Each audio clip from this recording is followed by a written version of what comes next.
everything over the top, but not in an obnoxious way. Like if you're an NFL fan, even a cynical NFL fan, you can appreciate what you're experiencing. It was really just the entire city was alive. We got off the plane and the whole welcome committee had so many volunteers and they were all cheering and yelling and they had stuff set up so you could take your picture right there at the airport terminal. It was wild. Vegas was kind of built for that.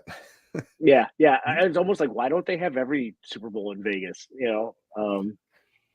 So did you guys check out the dome and all? So we're live right now. It's a little pre-show thing here, just waiting for awesome.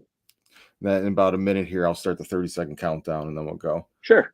Did you get a chance to check out the inside of the sphere?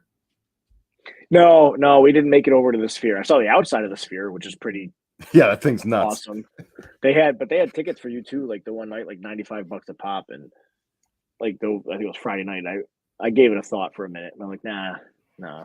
But they were available. One of the guys, I think it was the Tampa fan of the year. He and his wife, they went and they were just showing us some video, and it is just from what I saw on their iPhone screen, it's pretty impressive. Yeah, it's a pretty amazing thing. I can't wait to get a look inside of that. Yeah. So, all right, I'm gonna start the countdown here, and so we'll be muted on both sides of that. Once it ends, I'll pop us in, and we'll be off and running. Sounds great.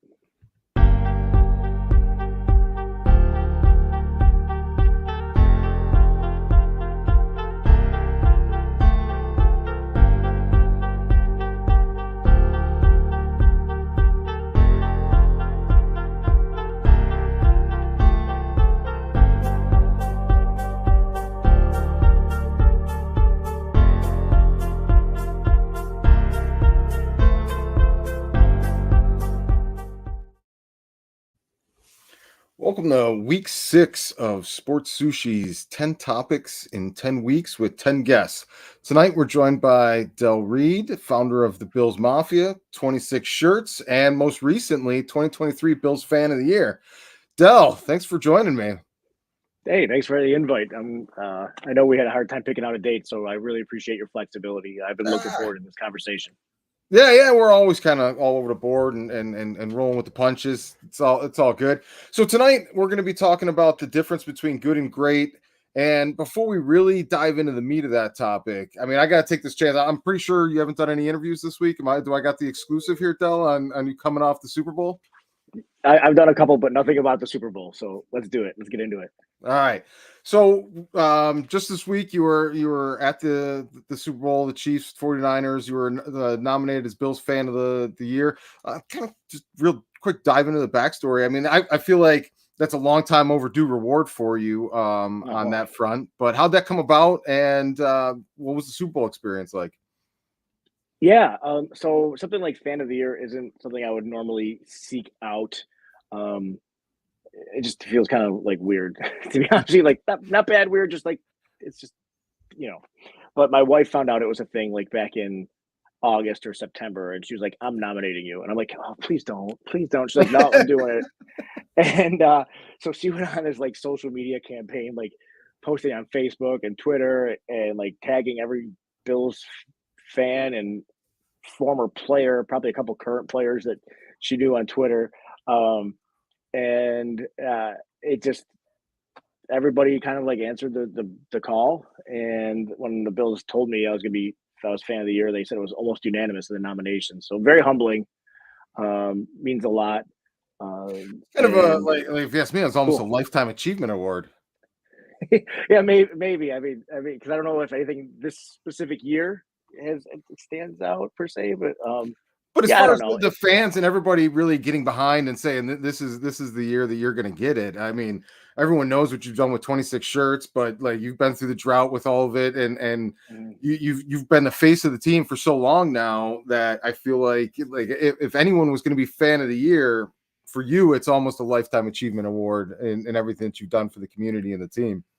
Well, that's very kind of you. Thank you. And it's a labor of love for sure. So, yeah, it was great. It was awesome. It was an awesome honor to represent Bills fans at the Super Bowl throughout all these events. I remember. Oh, go ahead. No. I was just going to have a follow-up question on kind of what that Yeah, experience was like. yeah. Well, real quick, I just want to say, I remember it was like the first home game after they told me that I was, fan of the year. I remember walking up the steps to my seat, and I remember very distinctly um, thinking like there are 73,000 other people in this building right now who are probably just as worthy to be Bills fan of the year when it comes to the love and devotion, the volume that they bring to games on Sundays, and now that the Bills are popular, Mondays and Thursdays and Sunday nights. um, but it's so I don't let my head get too big over something like this.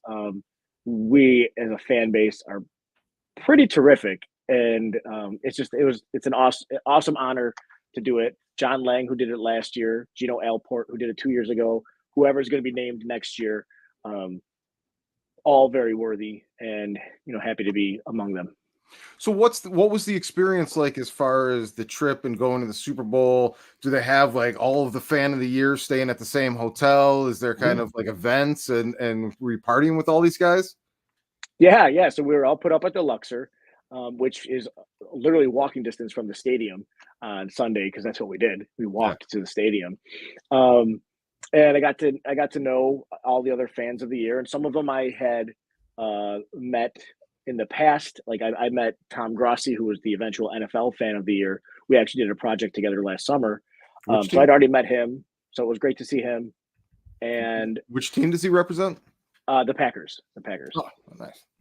and Sean Polite, who is the Cowboys fan of the year. He came here for the game in December and connected with me. So we actually went out for wings like the Friday before the Cowboys took on the Bills, and then I had connected with the Pittsburgh fan before that playoff game.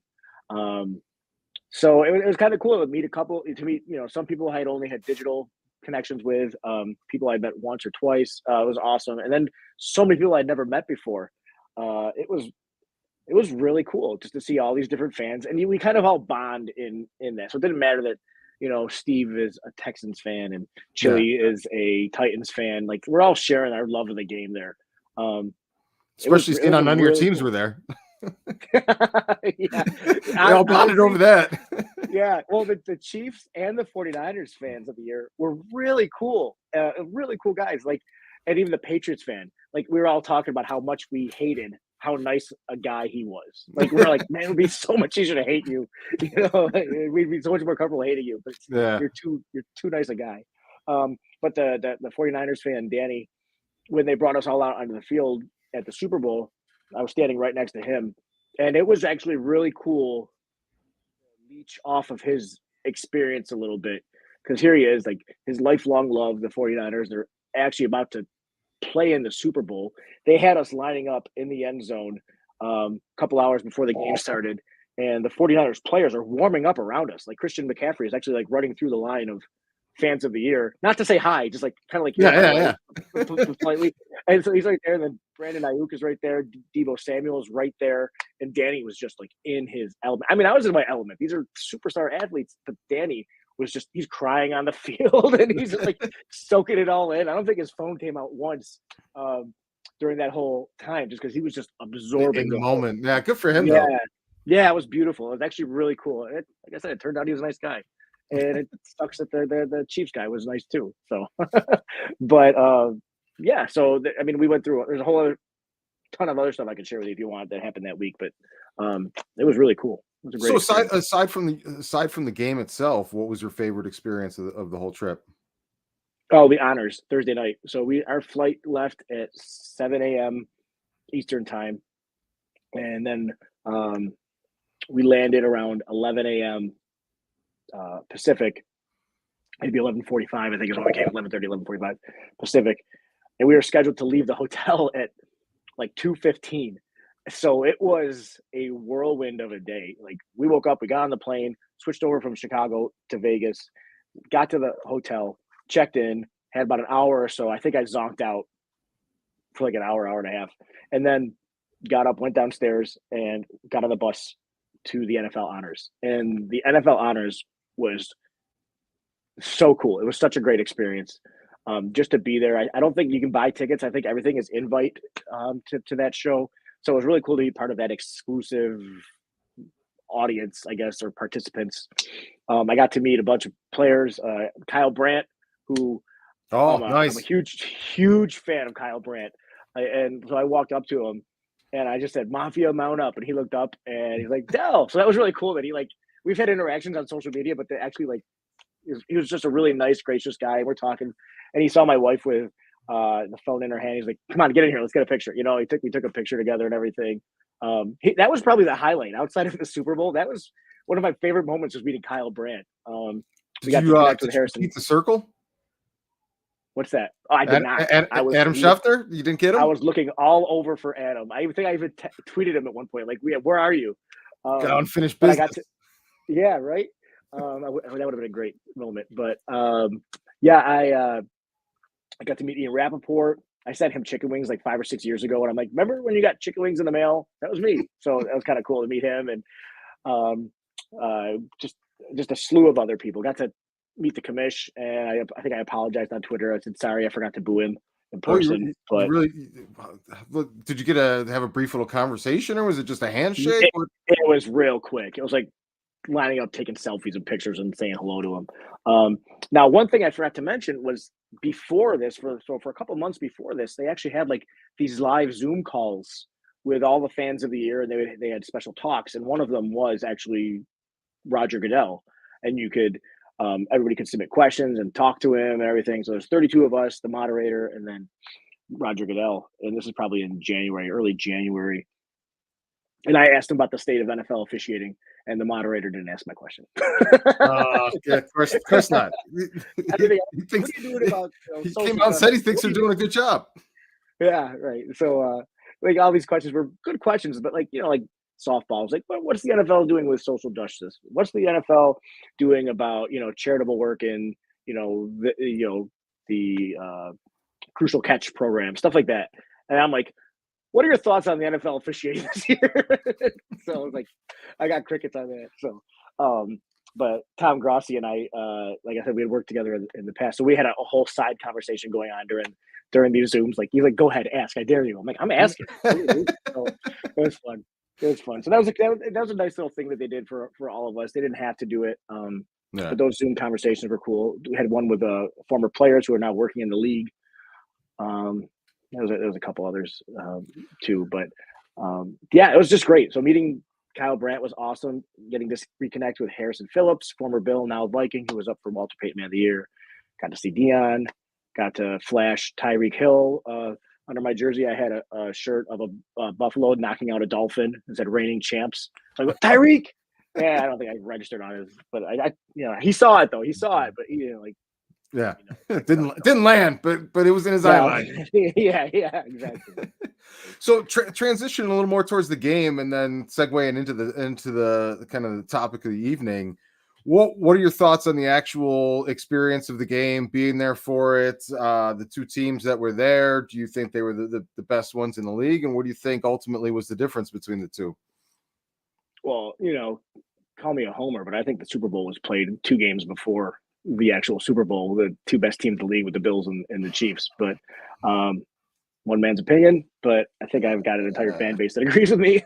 But it was. I thought it was a great matchup. Kyle Shanahan. I think it's a real testament to Kyle Shanahan. Game day decisions notwithstanding. Yeah, I don't know if I would have taken the ball first in overtime against Patrick Mahomes, but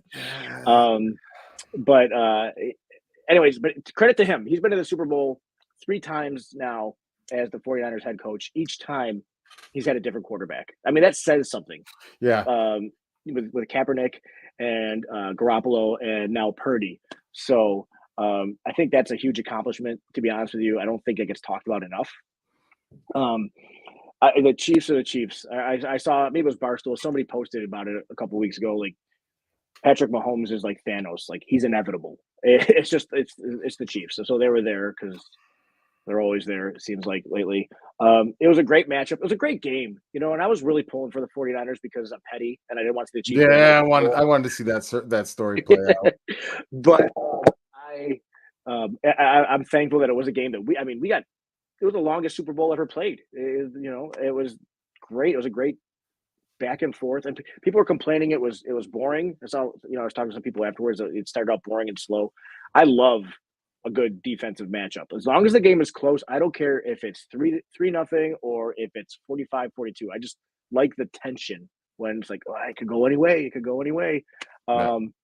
So I thought it was a great game. The game, or the presentation of the game itself, just being at the Super Bowl, was unreal. And we were saying before, I think I was telling you before this conversation before we went live, even the Super Bowl announcer is epic. Like it's just everything. And honestly, even like the prices were, of like food and everything and drinks, like they weren't as expensive as I thought they would be. I mean, I think we're all conditioned to paying $16 for a beer now, but especially at the Super Bowl, it's just like. So how much was it? Especially when it was like $16. It was $16. Oh, really? It was like just a standard game day price? Yeah, it was like a standard game day. And I don't know, maybe because I was in steerage in the 400s, maybe that's why it was. I would expect at least a 50% boost just off Super Bowl alone. Yeah, no, it was great. It was wild too. Like there's lines for the NFL shop in there, just people waiting to get in just to buy the merch and all that. But it was a great experience. It was awesome. I would never be able to or want to pay what they ask for to sit in one of those seats, but I'll go every time if someone says, "Hey, I'll cover the cost." So you send me, I'll go. I'm not going of my own volition. I have this this Josh Allen plan that I've been wanting to enact for the last few years, and I keep missing the window. And it looks like this. You buy 2, if you can do it 4, but you buy 2 tickets at face value when the Super Bowl tickets first go on sale. The plan works best if you buy 4, because if you buy them at face value and the Bills make the Super Bowl, then you can sell 2 to pay for your 2. If the Bills don't go to the Super Bowl, then you just sell your tickets and you collect the profit, and then you repeat the process, hoping at some point during the Allen window they're going to make the Super Bowl. Then you're covering your odds by hedging your bet, getting the tickets at face value, and then just flipping them if he doesn't. Yeah, that's actually only window I care about is the Dell window. Like hopefully I've got another, like, I don't know, 30, 40 years on this planet. As long as they win it in that window. Yeah. Right, exactly. I'll take the Allen window that sooner. But like I just want to see, I don't care who it is. I just want to see them win. I don't care who's under center. Ernie Green, welcome to the show as our belated co-host this evening. We're just starting to transition to the topic of the evening. Dell's been telling us all about his Super Bowl experience as fan of the year. And congratulations on that, Dell. You should have won the whole shebang, in my opinion, but I'm biased. Well, thanks so much. Tom's a pretty worthy guy. I'll let him have it. I told him, since we did the shirts for his St. Jude fundraiser, the 30 and 30 he did last June, which was an amazing effort. He went to 30 different NFL cities on his own dime in 30 days. And he raised like $500,000 for St. Jude. But since we did the shirts for that effort, I told him I get 1% of fan of the year. So he was cool with that. So he gets 99%, I get 1% of fan of the year. So that's better than me. That's better than Chris and I got. We got combined 0. So, and speaking of which, Dell, I want to we're live, right? Yep. I want to publicly thank you for helping out a dear friend of mine, Jackie Gunther. I've known Jackie for about 30 years. She's been a great friend of mine. And when I saw that you were doing something for her, I might have been the first person to buy the shirt, but irregardless of that, I just want to thank you for helping her, man. Oh, absolutely. It's an honor to do what we do. Just to make a difference. Like if you're going to buy Buffalo stuff, if you're going to buy, Bills related stuff, might as well help somebody in the process. So, and it's wild. Like every time we do a shirt, like these are often like strangers to me. I mean, I meet them through, people applying or tweeting at me or emailing me. But so many, like we'll do a shirt campaign either during the campaign or sometimes months or even years later. Somebody will say like, "Oh, that was a dear friend of mine," So it's just amazing how we're able to touch everybody eventually. Also, it's great to meet you. I know we've interacted on Twitter like 1,000 times in the past 10 years. So it's nice to actually face to the name. Yeah. Well, Del, I'm saving the first time we meet up for the victory parade. How's that? It will happen in our lifetime, and I'll meet you in person the first time there. Sounds good. Well, don't run away if you see me though. If you see me out like somewhere in Buffalo, if you ever, I know you're not out here anymore. Don't run away just because it's not a parade. Like, still come by and say hello if we're in the same space. Maybe I'll give you like one of these from afar. How's that? Like the Sammy Sosa. Am I the only one that wanted to break into song there? I'm forgetting what the 80s song was, but the walk away, don't walk away. No? Maybe. Oh, right. John Waite. Is that John Waite? I believe so. Bad English? I don't know. It was one of those 80s hair bands, right? So. I just know the chorus was something with walking or running away. Yeah.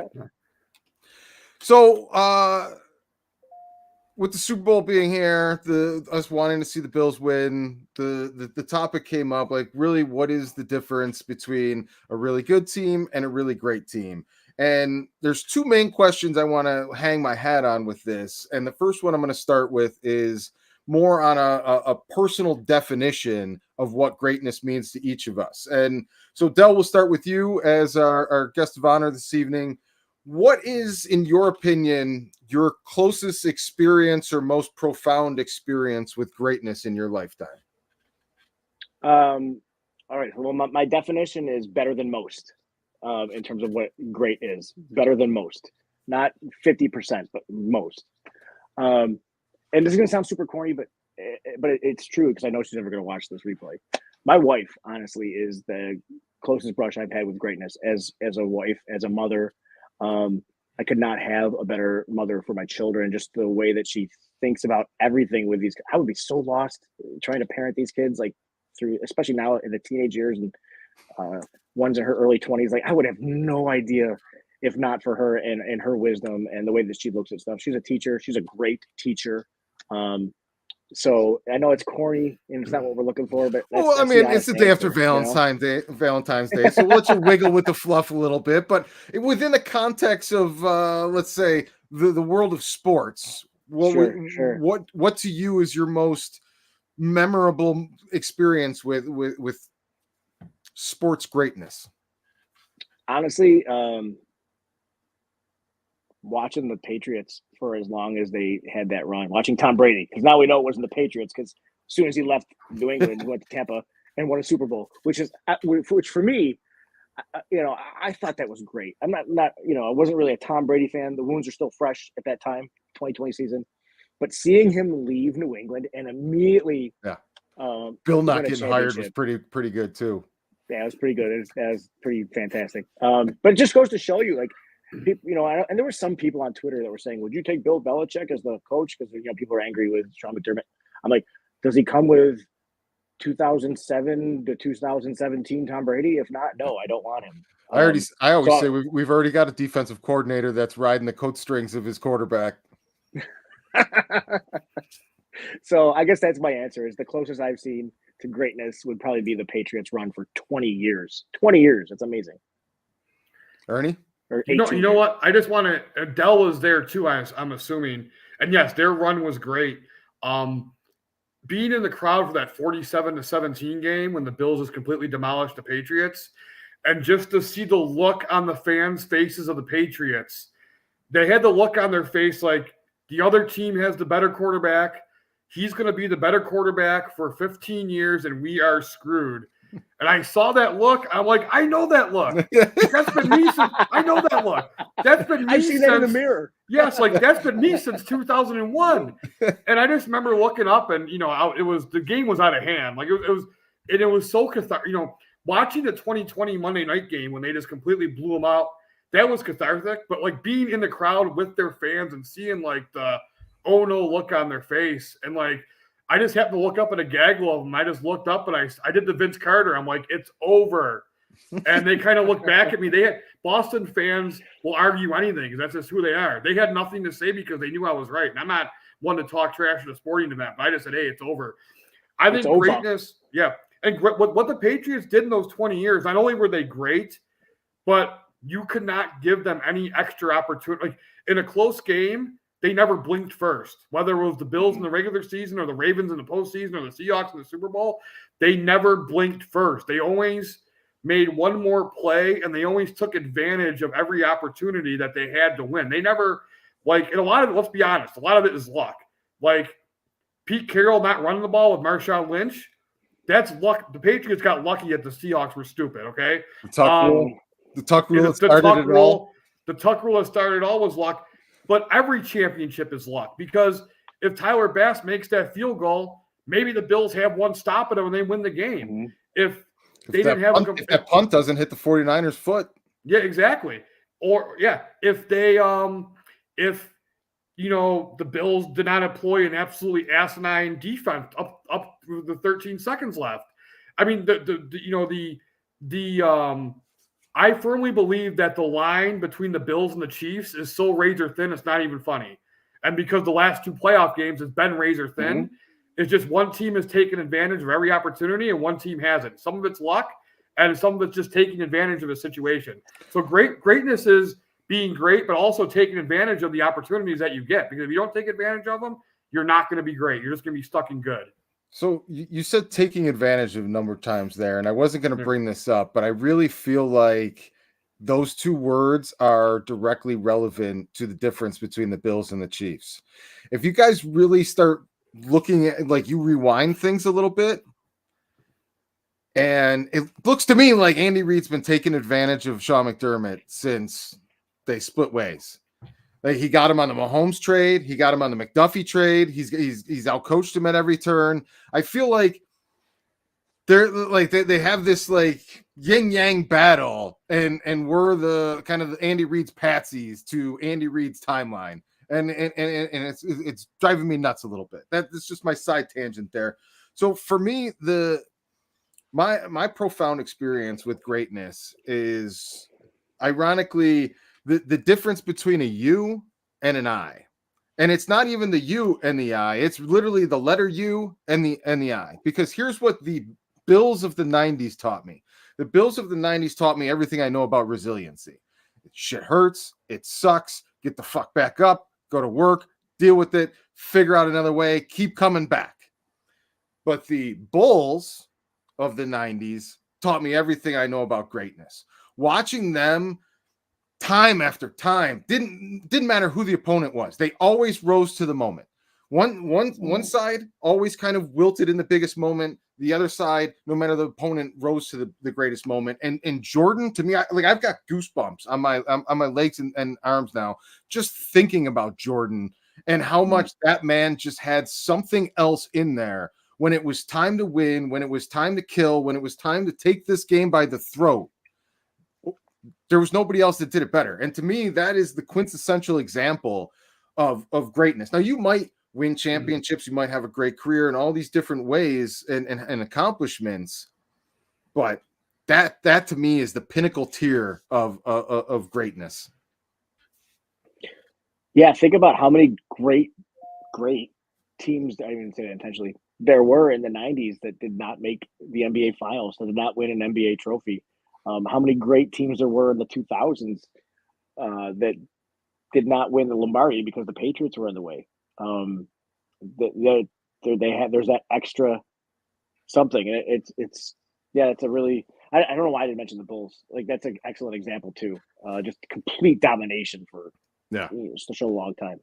So the follow-up question, and you kind of set it up perfectly there, Del, becomes, is a championship required for greatness?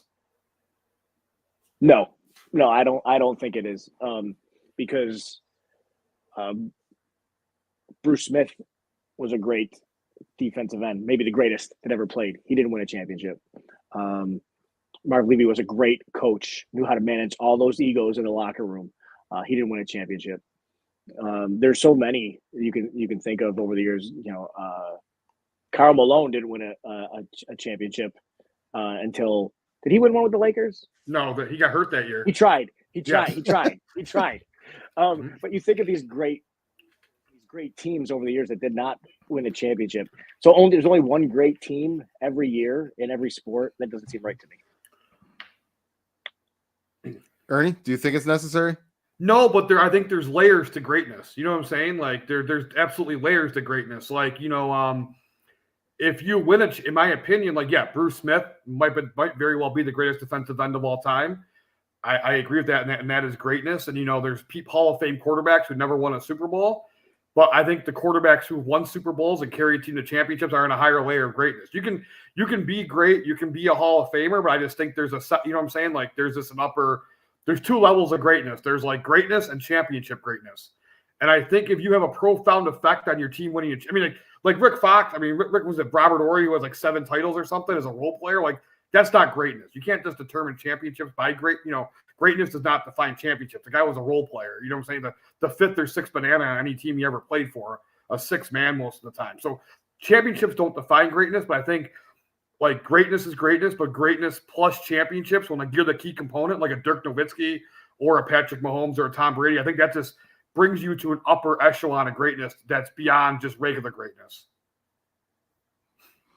So people that are champions are a level above people who are great. Is that fair to say? I would just say, like, if 2 guys are of equal talent, I would go like Dan Marino versus John Elway, both great quarterbacks. I think John Elway winning the 2 Super Bowls would put him at another level because he actually got the job done in those 2. You know what I'm saying? And by the way, Dan Marino got bitch slapped by the Bills every year in the playoffs. I just want to point that out to all the people out there. But I just think when 2 people have like the same type of credentials, the championship takes that person above the other person when they're a key component to it. Too bad Dan Marino never had Terrell Davis. No, he didn't. Well, even if he did, he'd audible to a pass. Him and his big ego would audible to a pass anyways, but I digress. Does very good undermine the pursuit of greatness? Absolutely. Mm-hmm. Absolutely. Because there's this thing that all human beings struggle with, and it's being content, being okay with being very good. And that's not even in the sports realm, but in everything in life, like good enough. Yeah. Is the saying is good enough is the enemy of great, right? Mm-hmm. And I think absolutely you can get lazy when you've had some success, but to be great, to be better than most, as I defined it earlier, that doesn't come without work. It doesn't come without effort. To add to his point, I think, a lot of people have won championships in their day, and a lot of, teams and players have gotten complacent, but the all-time greats like Michael Jordan, like Tom Brady, like Mahomes, the game barely ended, and he's already talking about a three-peat. I mean, by the way, it would be the greatest thing ever if the Bills finally won a Super Bowl the year they thwarted that three-peat. That'd be the greatest thing ever. I digress. But when people are talking, that's greatness right there. That's not complacency. Like he doesn't even have the Lombardi Trophy in his hand, and he's already talking about three-peat. Michael Jordan, Kobe Bryant, Tom Brady. That's like the difference in great. They're not like the championship. Yeah, he's not competing against his peers. He's competing against ghosts. Yes, exactly. And the thing is like, there's people who get complacent after a championship, and then there's people who get even more motivated after a championship. And that's the upper tier of these great players and teams that we've talked about. That's the word I was looking for. Complacency, not contentment. Complacency. Yeah, they're synonyms. Yeah. One leads to the other. Yeah.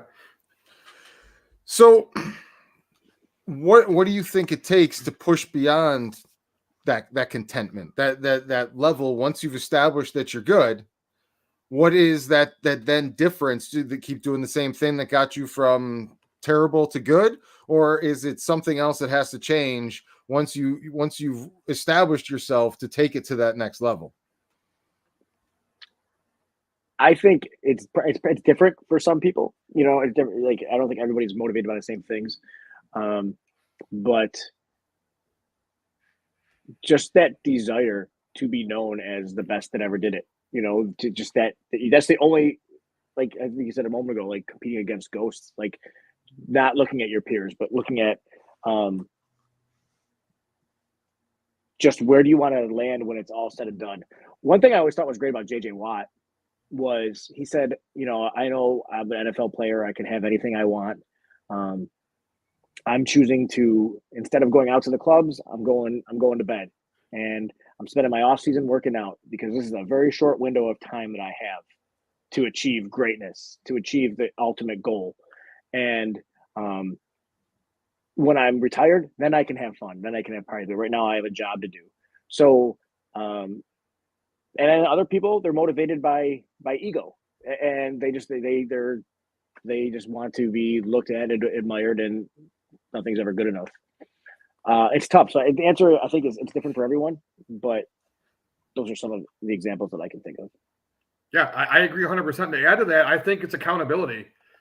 I think having, being as good as as good as some players are, like Michael Jordan or Patrick Mahomes, and them, they're still coachable. Like they're not above a coach getting on there. You know what? If they make a dumb, if they make a dumb play, you know what I'm saying? Like they're not above that. They're still humble enough to realize that even though they're so successful, like there's still levels of that where they can improve. And the thing I like, as you talked about clubs, is someone interviewed Josh Allen during Super Bowl week. I'm sure a million people did, but the one I saw, they asked him, would you rather have a night on the town or a night in the couch? And he said night in the couch. And I love that because to me, that's somebody who's not interested.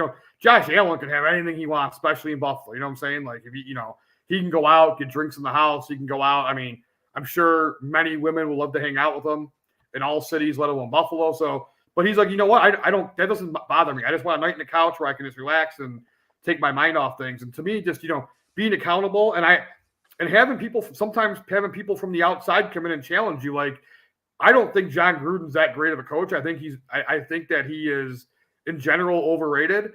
But when he came in that 2002 Buccaneers team, what he did more than anything in the coaching ranks is he challenged them.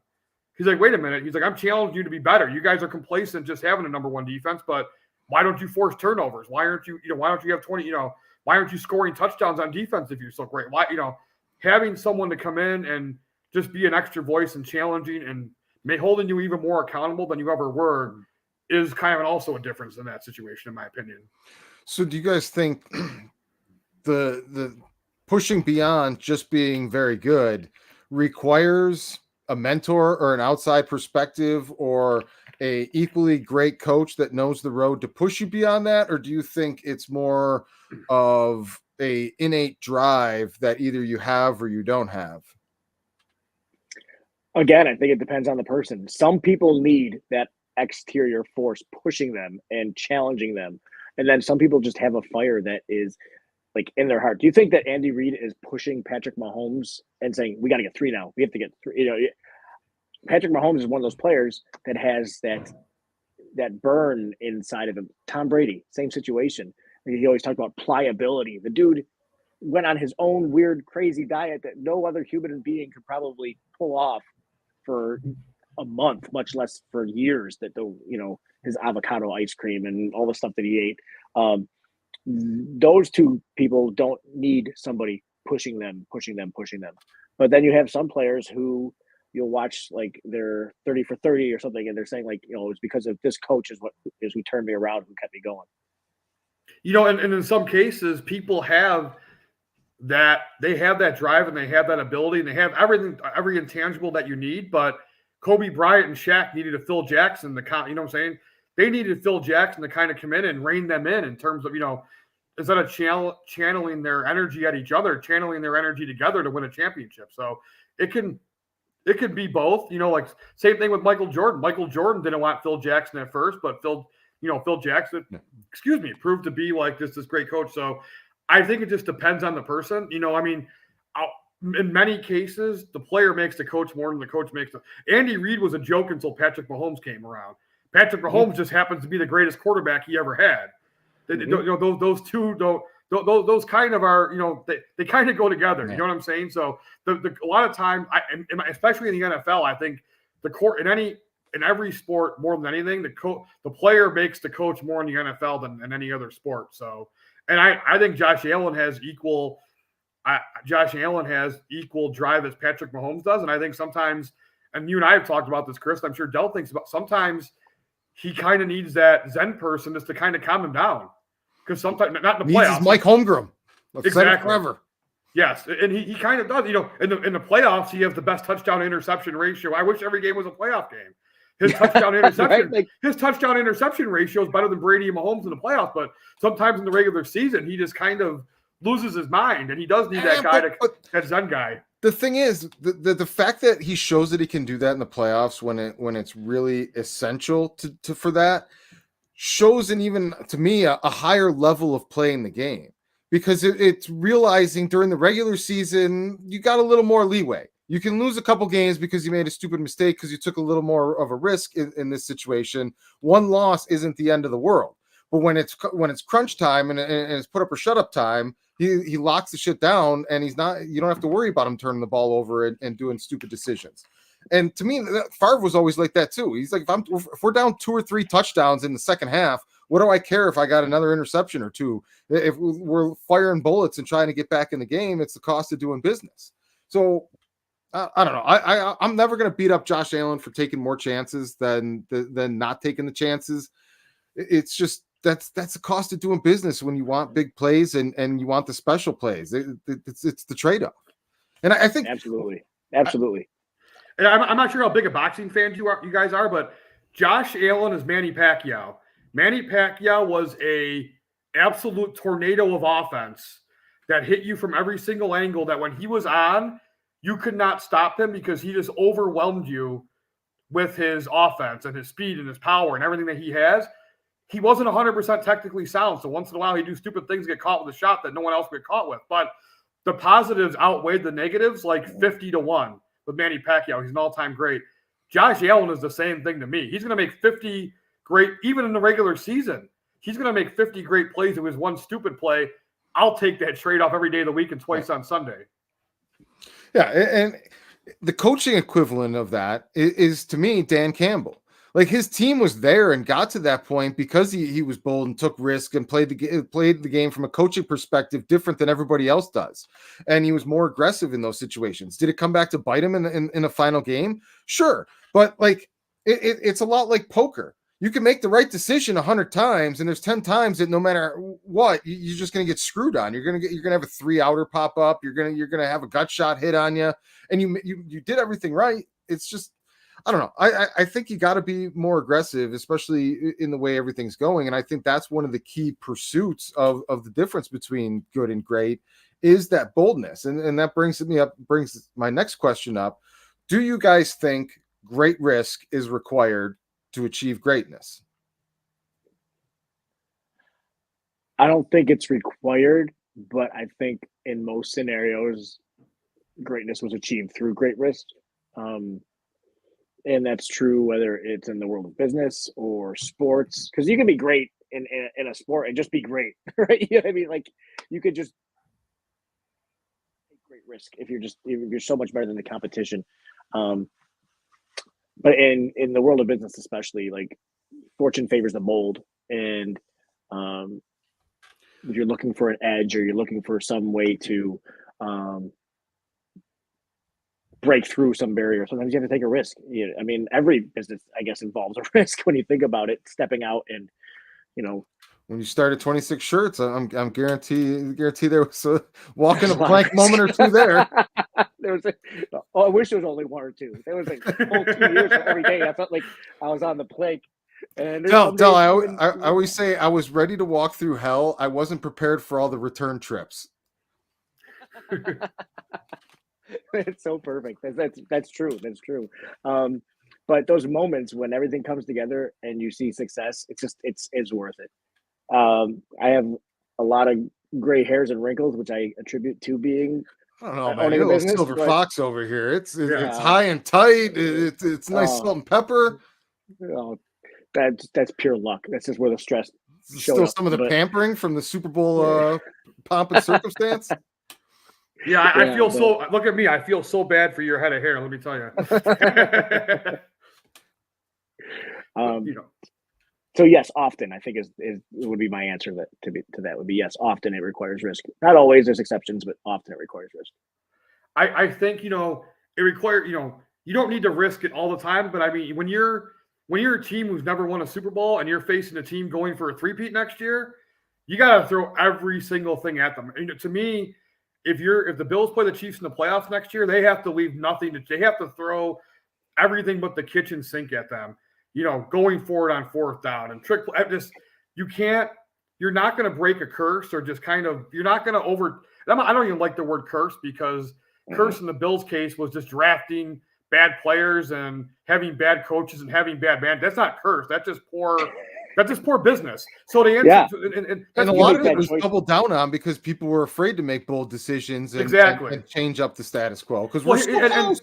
And exactly. And here's the thing with that. So not bold was letting Patrick Mahomes go through their fingertips. Bold, Brandon Beane, the first day he came in, cleared the deck to draft Josh Allen. Every single move that he made was so that I'm not sure he knew he was going to draft Josh Allen in 2015 before he did it. Every single move that he made when he got into town was to build enough draft capital to have the capital to move up and draft the franchise quarterback. Every single move he made was to make sure he got Josh Allen, the franchise quarterback, and he did that. So Fortune does, he gave up a lot of draft picks. He gave up good players, and he still and they still made the playoffs that year. There was a rebuilding year. So that kind of adds to Fortune favors the bold. Like when they finally did everything right, they had the least amount of talent they had in 4 or 5 years, and they made the playoffs. What does that tell you? They got rid of Darby, they got rid of Sammy Watkins, they got rid of Robert Woods, and they still made the playoffs. You know why? Because Fortune favors people that do karma favors people who do things the right way. In my opinion, Marcel Darius, well, that guy was a mess and a half, anyways. He was. But they still, or Steven, yeah, he is. But that's another key player, a Pro Bowl player, exactly. Now we can debate the merits of him, but he was a Pro Bowl player. You can't deny that. So yeah, I believe Fortune does favor the bold, and you have to when you're a program like Detroit, yeah, they didn't win the NFC Championship game, but they got there by being bold the entire way. They couldn't have done it by being complacent. That's how you flip a franchise around. You flip it around by being bold, making bold decisions, going for it. You know what I'm saying? Like going for the whole thing. Yeah. You're not allowed to make poor decisions and then say you're cursed, right? It's like, no, you just make dumb decisions. Choose poorly. But I think a lot of the drought was the result of being crippled by fear. Fear of, well, if we make this big decision, it could go wrong. Fear if we didn't do this, and I felt like it kept doubling down on that type of stuff. And I feel like we're kind of in a similar situation now that we're an established team. I feel like the difference between us being a dynasty right now and us hoping to get lucky and win one in the middle of the Chiefs dynasty is assertiveness, is being the dominant alpha in the situation and just dictating and taking command. You think the razor thin difference between the two teams, you think Jordan's not going to overcome that difference, whatever it is?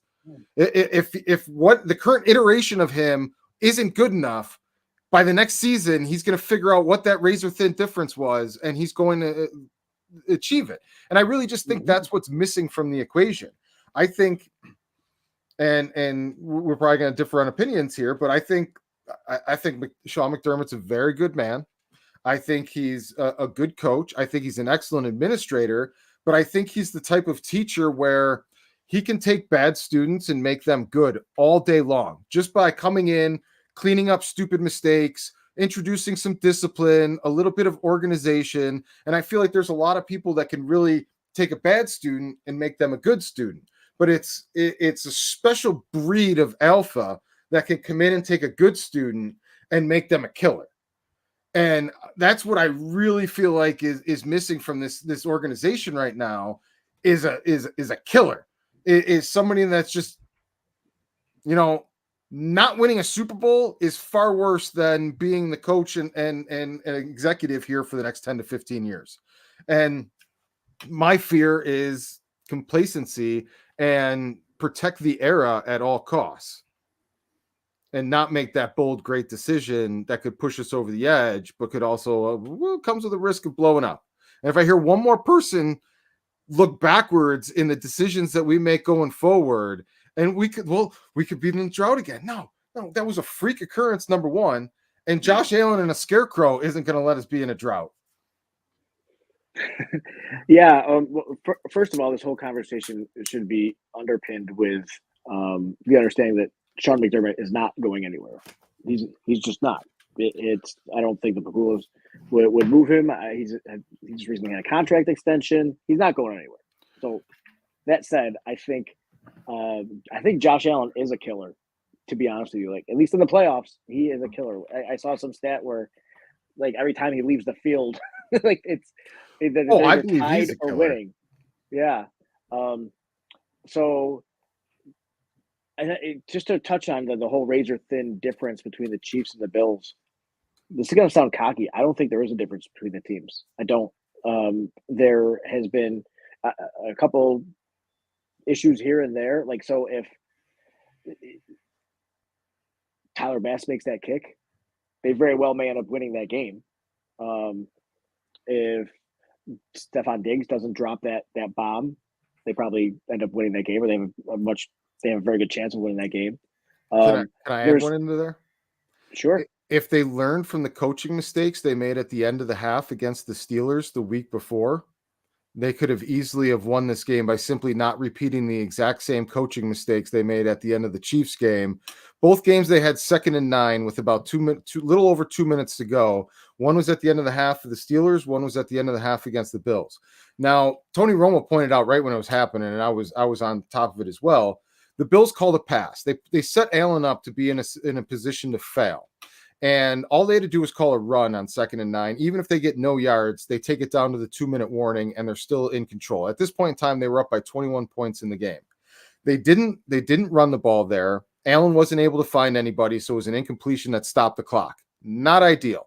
So now it's 3rd and 9, and they double down on the mistake, and they call another pass play. And unfortunately, again, it's an incomplete pass and stops the clock. Now you're at 4th and 9, and you didn't get the ball to the 2-minute warning, and you didn't use up their timeouts, and now you're kicking a long field goal. Even if you ran the ball twice there, you're at least making the field goal a little bit closer. You're putting yourself in a position where you could even go for it on 4th and short if you get 2 short runs there, and you're controlling the clock, and at worst case scenario, not leaving them in any kind of situation to do anything and have any life left in them. They kick the field goal. The field goal's blocked. Their punter gets hurt. The Steelers score, and now all of a sudden the Steelers are back in the game. Now, if you're going to learn from your mistakes, which we hear over and over and again from this regime, this is a moment after you won the playoff game, but there was a moment where you let the team back in. What happened there? What did we do wrong? Rewind that, review it. But they didn't. A week later, it's 2nd and 9 with a little over 2 minutes to go. Outside of the right in between the 20 and 30, the Bills are down by 3 in that situation. They should have ran the ball because, again, we don't want to score here. We already know if you leave Mahomes anytime what he's going to do to us. So you have to learn from the 13 seconds mistake and realize the goal isn't to take a shot at the end zone here. Why are we even calling that play? Why are we even calling a pass play? So you run on 2nd and 9, you kill more clock. You ideally get even 2-3 yards. We were running good against the Chiefs that game. Maybe you get 3 or 4 yards, but you are now playing because you know the field goal here is useless because Mahomes going to have enough time to come back up the field on you. So you're playing to just grind this out and at the very least kick the field goal with no time left. We're going into overtime, but ideally score the touchdown with no time left and screw these guys. We're off and running. So you run on 2nd down there. Ideally, you get a couple yards, keep the clock going. Now you're at 3rd and 5, 6 maybe. You run again, and even if you get 1 or 2 yards, you're in 4th and short. It's a long field goal with the wind. Bass has been unreliable. Now you at least have a decision of maybe going for it there in a more realistic situation than being at 3rd and long because you tried to throw incomplete pass. Yes, he was open. Yes, Allen got bumped. But as an old coach said once, Ernie, when you throw the ball, there's 3 things that can happen, and 2 of them are bad. Mm-hmm. Yeah, I know. I've never heard that. That was great. And I it just drives me wild to your point that Sean McDermott is he's not going anywhere for better or worse. That I agree with for Dell. But they're not going to sell PSLs if he doesn't win a Super Bowl in the next 2 years and he's still on the sidelines going into that new stadium. Now you're looking at a full rebuild with a coach you can't sell. That's what I'm terrified of. Well, I don't know. I mean, I can't speak for all Bills fans, but I mean they were filling that place up in the 17-year playoff drought. So I don't, you know what I'm saying? I'm not exactly. That didn't have PSLs attached to it. But you're right, and that's correct. However, the game management at the end of that game was just wild. First off, let's be honest, though, the degree of difficulty of having an 8-minute drive and scoring a touchdown is not easy. So that's the only person you put that in the hands of in the entire league is Josh Allen or Patrick Mahomes. But you have to start from that 2-minute where they were at the 2-minute warning. Yeah, but like I said, that's a high degree of difficulty, but they almost did it. And yes, I agree they could have done different things to because that was a shot play, and every single person who studied the game film said that wasn't on Josh for throwing that dunk pass to Stephon Diggs. That play was meant to go exactly where it was. And he just got bumped, and that's the play call. That's not Josh, and 100%. But to get off of that, here's the one thing that Sean McDermott or any coach needs to do to fix the Bills. You stay out of Josh Allen's way. Period. Just stay out of his way.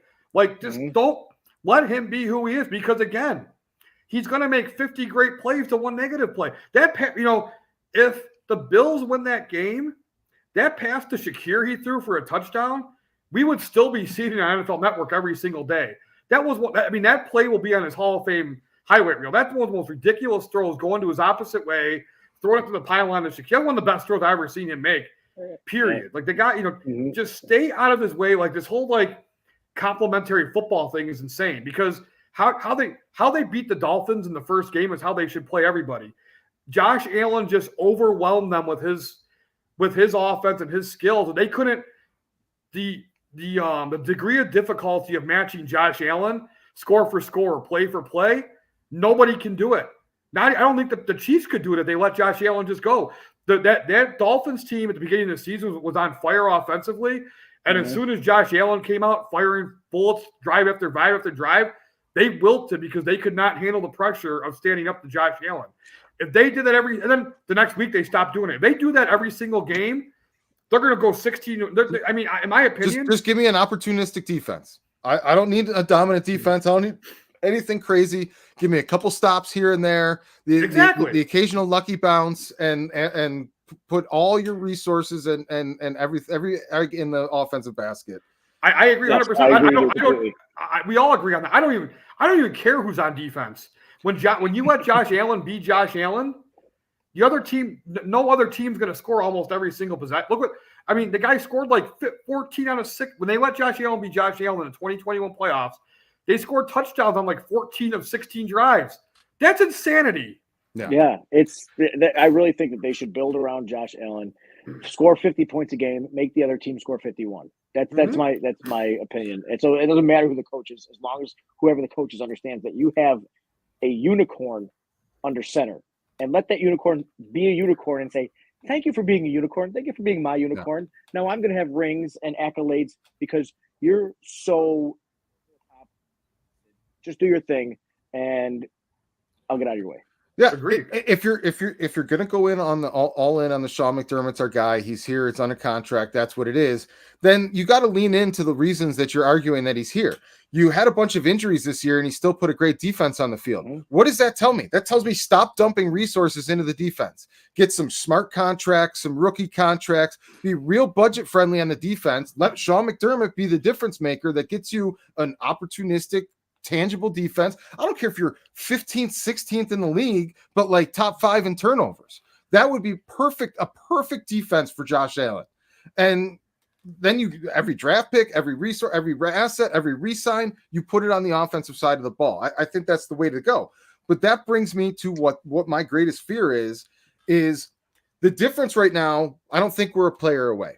I don't think we're a play away. I don't think we're any of these different things away. I think the difference right now between good and great, or the Bills and the Chiefs, is the intangible element, the pushing the right buttons. And I'm not even saying that the people pushing the buttons are the wrong people. I'm just saying to date, they haven't pushed the right buttons because I believe they've been there to push. We've just pushed the wrong combinations. Maybe they'll push the right buttons at some point, but history has told me that I don't have a lot of faith that we're going to push the right buttons here in time to figure it out. I hope you're wrong. I hope. I honestly, like I said, I don't have. I mean, my point is, how many kicks at the can do you get? But I hope that if they move towards offense, then they've at least realized they weren't pushing the right buttons. And I don't think what I'm saying. Like on offense, just like. There's just so many, they waste so many plays during the course of the game on offense. It's just ridiculous. Like when you have 2nd and 1 with Josh Allen, who every metric or eye test shows you that he is one of the best, if not the best play action passer in the league, and you just run the ball and get the first down. It's like, what are you doing? Like Josh said that there's little things like that. I didn't, I'm just so sick. Like I'm so sick of hearing about. That's again, not being aggressive. Yeah. That's an aggressive mindset. Go ahead. Yeah. In 2008, when the Wildcat was taking over the NFL, somebody asked Robert Kraft, like, do you think the Patriots would ever take advantage of this new wrinkle in offense? And he said, why would we ever not want to have the ball in Tom Brady's hands? Why would we ever do that when we have Tom Brady? And I feel like that's with the Bills. I feel like that should be every every question should be automatically asked. Well, if we ask this question, why would we ever not allow Josh to do his thing? That should be the immediate question. If it doesn't work out, then okay, let's keep pursuing that first question. But like the entire team should run through Josh Allen. We've waited as fans so long to have somebody like this under center. So yeah, we can go back and forth forever about this, but I think we all agree. Yeah, but Dell, as a business person, you expect more out of your highest earning person than you do anybody else. And that's what and that's kind of what Josh he's a guy who makes $250 million. You need to lean into him. You know what I'm saying? I agree with you 100%. Yeah. You need to accentuate what you're good at. Exactly. All right, gentlemen, we're going to kind of put a cap on it there at the end here. Dell, I want to give you a minute to get some cheap plugs in. Tell us what's going on with 26 Shirts and the world of BillsMafia. Yeah, well, first of all, I want to use part of my minute and just say thank you for having me on. This has been a great conversation. I've really enjoyed it. Yeah, so 26 Shirts, we always have something going on. Every Monday we launch a new shirt. Just head over there anytime you feel like it. We're launching new shirts on Mondays and Wednesdays and any other days we feel like it. So we sell a lot more than 26 shirts a year now. But the name is kind of stuck, so we have to deal with it. But yeah, so just, you can find us at 26 Shirts on every channel. I'm at Del Reid on Twitter and at Del Reid 26 on Facebook and Instagram. And I'm just super grateful whenever I have this opportunity. I just, because we've had a lot of success the past several years, and I'm just super grateful for all the fellow fans that believe in what we do at 26 Shirts. So if you've ever bought a shirt, if you've ever retweeted, or even just shared what we have going on, thank you so much. And if you haven't, come on, man. Come on. Get on. Del, I appreciate everything you've done with us and everything you've done for the community, for sure. What's the current cause? What is the current shirt, and who is it helping? Yeah, so we have two different shirts going on because we launch a shirt every Monday now, and it's still a 2-week campaign. So we have the Jackie Gunther design that Ernie was talking about a moment ago. We have two designs for her: Pop Art, which is like this Andy Warhol vibe design, and then we also have the don't tell Stanley, but we have a cool Buffalo Hydrate design based off the Stanley logo that we're kind of parodying there. And then the other design we have is for Desmond. I think it's Benimoff. Forgive me if I mispronounced that. We have two designs going for him right now. One we just launched yesterday on Valentine's Day. I love JA, kind of like Candy Hearts. We thought of it too late to do it ahead of Valentine's Day, so we decided to just launch it on Valentine's Day.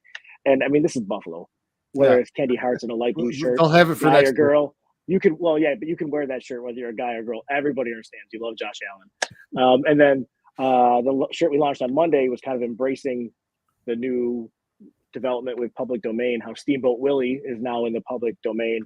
And so we teamed up with Zubaz and we have Steamboat Billy. So Sweet. It's Nice. So that's a design that we just launched for Desmond as well. Nice. Ernie, anything to plug? No, I mean, 26 Shirts is such a noble. I mean, I'm gonna keep talking about Dell if he's cool with that. 26 Shirts is such a noble cause, Dell. I mean, you're just like a great representative of the Bills. Sometimes I wish I had you're such a positive. I mean, sometimes it's difficult when temperament, demeanor. He's too yeah. I wish I had your calm demeanor being a Bills fan, because when you're this close to a championship and you keep fumbling it, it's difficult sometimes. And I wish I could be as calm and reason sometimes as you, because sometimes I can't sometimes, Yeah. And I appreciate that. And your cause is awesome. And thank you for helping Jackie and everybody else, and all the people that I don't know too. You've helped out so many people and I appreciate that. And anything I can do to help, let me know. Oh, you're the best. I appreciate that. Real quick to that point, drives my wife crazy. How whenever something happens, I'm always looking like at the silver lining. Well, at least we learned this. Or it's like, no, this is bad. We're not talking about, like, it drives her crazy. How I'm always looking like, you can't fix what happened. So just look at how. Well, I wish the actual Bills would learn something from these losses. They keep, that's the issue. Like if they learn something from these losses, like you do, we'd probably be hanging out in the parade right now instead of doing this. Yeah. And that's for me. I'm a bit of a curmudgeon because we went through the 90s, man. I lived through that. I know how much worse it can hurt. And what I really don't want is I don't want another generation. Like we had one whole generation go with this whole black cloud of the drought. And you can say what you want. Sports shouldn't have an effect on a community, and it shouldn't dictate how people's moods and spirits are, but it does. And that whole loser mindset got infected and set into the community. And it's sad to see, even from distance when I come home. And I don't want to repeat that whole era all over again. Even worse, a beta version of it where instead of 4 Super Bowl losses, it's 4 divisional rounds, and next thing you know, the era's over. That was, to me, the most profound thing of the 90s Bills is how quick that era went by. Just boom, before you even knew it, you thought it was going to be forever. We're always going to Super Bowls. I'll never forget the slogan for 94. The Super Bowls are our hobby. We'll see you in Joe Robbie. Like we're coming back over and over again. Then it's gone. It's over. Now we're losers for indefinitely. And I do not want another generation of Bills fans to feel the pain out of it without feeling the excitement and the ecstasy and the mission accomplished and the joy. So like all these different little mistakes and decisions when you're this close, it really emotionally affects me because I think the stakes are high. I think this is a psychological battle for the community of Western New York. I've lived in LA. Sorry to go on a little mini rant here at the end, but I've been in LA for about 17 years now. I've been in some other cities in that. It is a profound difference in the cities that have won championships in that. It just is. People don't grow up thinking that there's a cap or a limit on what you can accomplish. Anything's possible. They've seen greatness up close and personal. They've seen Los Angeles. They made a bunch of crazy decisions, traded draft picks, traded their quarterback after going to the Super Bowl. Could you imagine Buffalo if we traded our quarterback after going to the Super Bowl because it wasn't good enough? We lost and we didn't think we were going to get over the hump with him, and then going right back and winning the Super Bowl because of those bold decisions. But people in LA, that's just business as usual. You roll the dice and you take a risk. That's how you go big. And I want my city, my community, the people I love so much to feel and experience that and really have that invisible wall break and know that anything truly is possible. And until one of these teams gets their act in order, figures it out, and does that, Oh, Dell's got a gift for us. I had that. Yeah, there it is. Sorry. I had the shirt and hat myself, Del. I used to go to I went to the 90s championships with my dad. Bandit skates were the greatest things ever. That's how old I am, Del. I used to go watch them practice every Tuesday at Sportsplex in North Tonawanda. The old team like John Tavares and Veltman and Troy Cordingley, the Kilgore brothers. That was fun. Sorry to interrupt with that, Chris. I just wanted it was a good way to. Bandit Land is awesome, man. There's no doubt about that. Yeah, my greatest fear is getting back to the Super Bowl and losing again, and because of Twitter, it feels like we lost 5 in a row. It's like it's brand new, and everybody gets to dunk on us that didn't get to dunk on the first 4 years. When we go back, we have to get the job done, and it means so much. That's the end of my soapbox. That rant of yours, man, you should just take your square on here, put it as a reel on Instagram. I thought it was really well said, and I didn't even think about that, how the air in a city is different after a championship, and to see, yes, greatness can be attained, and you can accomplish great things. You can the apex. I think that is an excellent life lesson for every kid. The culmination of this big struggle. The glass needs to break, man. At least once to prove it's possible. Like I'm 46 years old. I just want to know it's possible. That's all I want to know.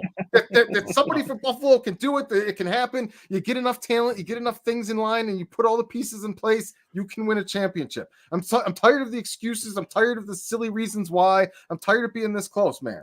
I could go on about it all. I think we all. I think we can all agree that Josh is the guy to do it. He's gonna. I am confident if they just stay out of his way, he'll do it. Yep, just get out of his way. Yes, in politics, they say when your enemy is making a mistake or when your opposition is making a mistake, don't get in his way. Let him. Yeah, exactly. When your enemy making a mistake, don't interrupt him. Yeah, when your quarterback's about to, don't get in his way. Yeah. All right, gentlemen, it's a good place to end. Don't get in Josh Allen's way. I appreciate your time this evening, gentlemen. Have a good weekend. Dell, keep doing good things, my friend. I appreciate the encouraging words. Thanks, guys.